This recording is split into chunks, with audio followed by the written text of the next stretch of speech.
महाराष्ट्र और झारखंड का चुनाव को किस तरह से आप देख रहे हैं, और कांग्रेस जिस तरह से कमबैक की है लेकिन लास्ट मोमेंट पे फेल हो रही है, तो क्या लग रहा है कि इन्हें कुछ रणनीति बदलने की जरूरत है? देखिए, अगर वो जो हरियाणा में गड़बड़ की है अगर फिर करेंगे तब तो कहना मुश्किल है, लेकिन अभी तक जो हम लोगों की रिपोर्ट है दोनों राज्यों में, महाराष्ट्र में भी झारखंड में भी, दोनों राज्यों में हमारा गठबंधन बहुत मजबूती से जीतने जा रहा है।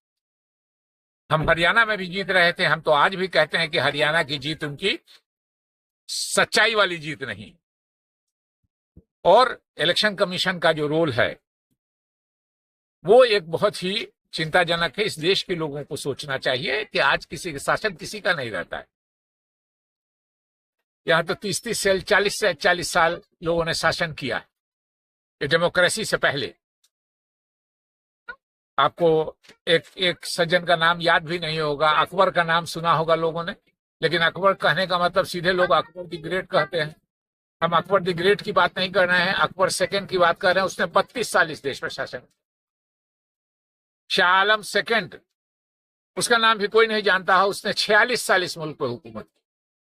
तो हुकूमतें आती जाती रहती हैं, लेकिन एक सिस्टम जो जनतंत्र का हमारा शुरू हुआ उसको अगर हाईजैक कर दिया जाएगा, उस पर से लोगों का ट्रस्ट उठ जाएगा। हरियाणा में यही हुआ है। तो इसीलिए मैंने कहा कि अभी तक जो हम लोग की रिपोर्ट है, महाराष्ट्र और झारखंड दोनों हम लोग जीत रहे हैं। अब मोदी जी और उनके लोग, इलेक्शन कमीशन अगर हरियाणा वाला काम करेगा तो भगवान ही मालिक। हरियाणा में भी आपसी कला देखने को मिला था, जैसे केजरीवाल से आपका कला था। केजरीवाल जी को एक सीट नहीं हुई वहां, इसलिए वो नहीं है, वो इशू नहीं है। वो ऐसा तो हर जगह किसी न किसी को आप बहाना कर लीजिए। तो बिहार भी चुनाव है सर, बिहार में भी तो कुछ इसी तरह से आरोप लगेंगे। आपसी कला की बातें नहीं, बिहार में भी होने की संभावना दिख रही है। बिहार में होगा तो हम लोग इसीलिए आज कह रहे हैं कि इलेक्शन कमीशन को क्लियर करना चाहिए कि ये जो शंका इलेक्शन कमीशन पर पैदा हो रही है, और हम लोग नहीं कर रहे हैं, हम लोग तो इलेक्शन कमीशन के यहाँ जाते हैं, जो न्यूट्रल लोग हैं, जो आर्टिकल लिखते हैं, जो पत्रकार हैं आप जैसे, वो लिख रहे हैं कि साहब यह अन्याय हुआ है।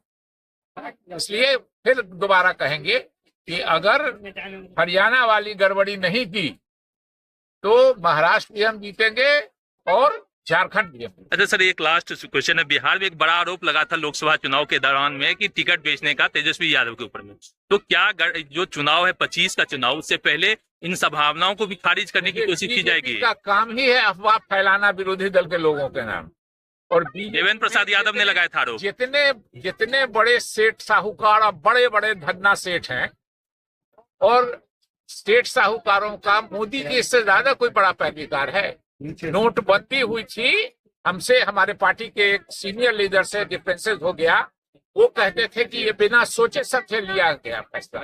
मैं कहता था ये सोच समझ के लिया है, अपने स्टेटों को मदद करने के लिए, जिनसे इलेक्शन में कारोबार हुआ था उनको मदद करने के लिए। 8 साल हो गया कल पूरा। 8 साल पहले 2016 में लागू किया गया नोटबंदी, सिर्फ बड़े सेठ साहूकारों को करने के लिए। तो टिकट बेचने का आप दूसरे पर आरोप लगाते हैं और आप खुद देश को बड़े सेठों का ये कर रहे हैं। मोदी जी जहां विदेश जाते हैं तो आप पहले गौर कीजिए कि अदानी जी का कौन सा बिजनेस कराने जा रहे हैं। वो विदेश जाते ही हैं अदानी जी का बिजनेस कराने के लिए। इसलिए जब हिंदू मुस्लिम पर लड़ाने की कोशिश करे भाजपा और विशेषकर प्रधानमंत्री और उनके लोग, तो समझ लीजिए कि कहीं ना कहीं भ्रष्टाचार हो रहा है। हिंदू मुस्लिम की नजर उधर जाएगी, भ्रष्टाचार अकेले करके निकल जाएंगे। ये हिंदू मुस्लिम दोनों समाज के लोगों को मूर्ख बना के अपनी राजनीति, अपने सेठ साहूकारों की राजनीति कर